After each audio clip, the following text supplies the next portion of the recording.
want to talk about lies that you may have heard as an artist for a long time. And I want to go through those and speak to those.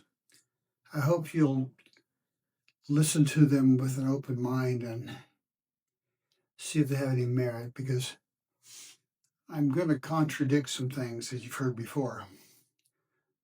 I want to start talking about talent. Talent is not something that you're born with. You have to learn any skill to become good at it.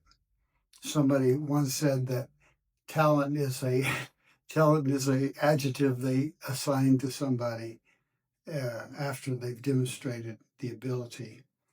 Trying to learn something, almost resent the idea that talent is just a given. You're just born with it. Bless your heart. How nice for you. But it's not the case at all. You have to really work at it. The other thing in the same line is about dexterity. People assume that painters are able to paint because they have this extra gift of dexterity. I don't think that's true either. I think that everything important happens in your mind through experience and practice. A skilled painter could take a student's left wrist and make a good painting using their left wrist to guide those through the brushstrokes. That is not about dexterity, that's about knowledge. The student could eventually pick up some dexterity and some quickness with the brush and do it themselves, but the teacher could help them place those brushstrokes without ever touching the brush, just through knowledge. It isn't about learned dexterity. Learned dexterity helps, of course, but that's not the essence of it. It's not the essence of what I want to talk about today. Painting requires knowledge about edges, colors, relationships, composition, all that stuff. It's about knowledge. It isn't. I always suggest that you be cautious about experts, self proclaimed experts who can't paint.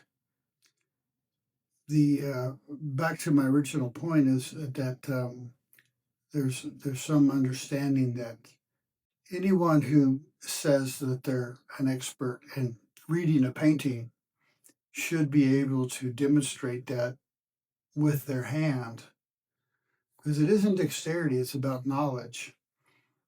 And my point is that if they have the knowledge, they could learn to paint. You learn color mixing, you learn all the other things, but the color mixing is something that's easy to learn.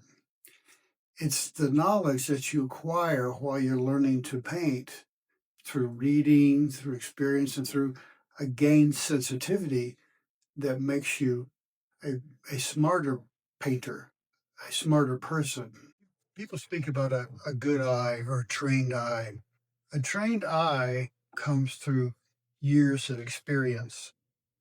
A lot of us, a lot of us who enter competitions nationally and internationally just won't enter a competition where there's a non-painter as a judge or whether there's a painter as the judge whose work we don't especially respect.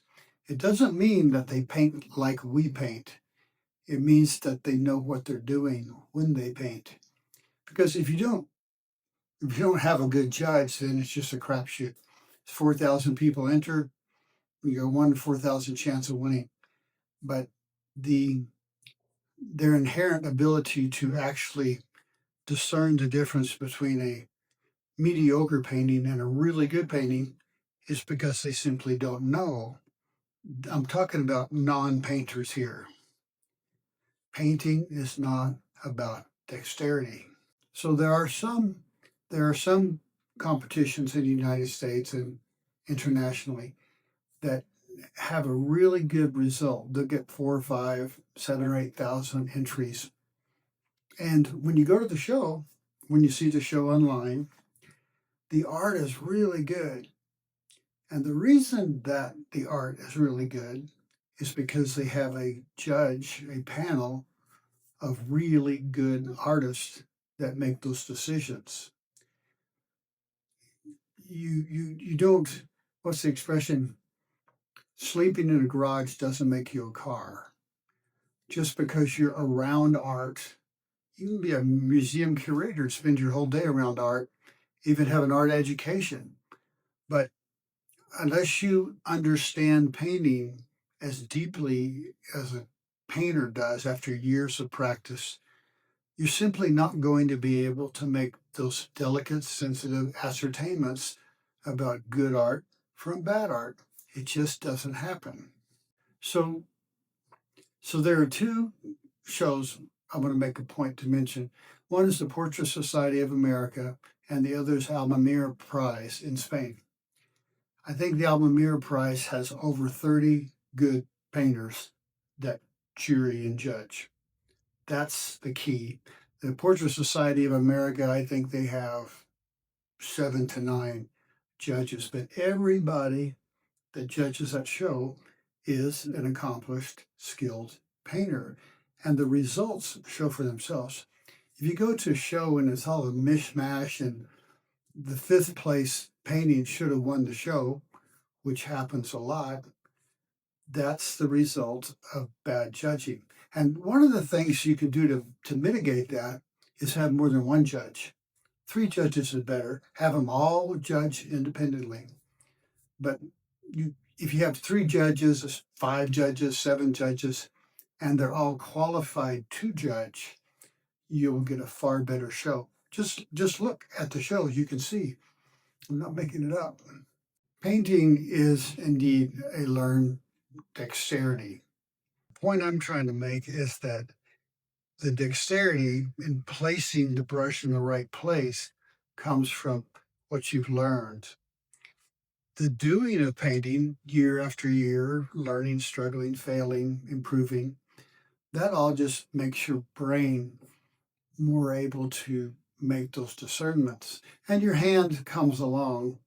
Sometimes, I tell my students, sometimes your hand sort of gets ahead of your mind because you'll have some dexterity, but you won't quite know how to compose a piece.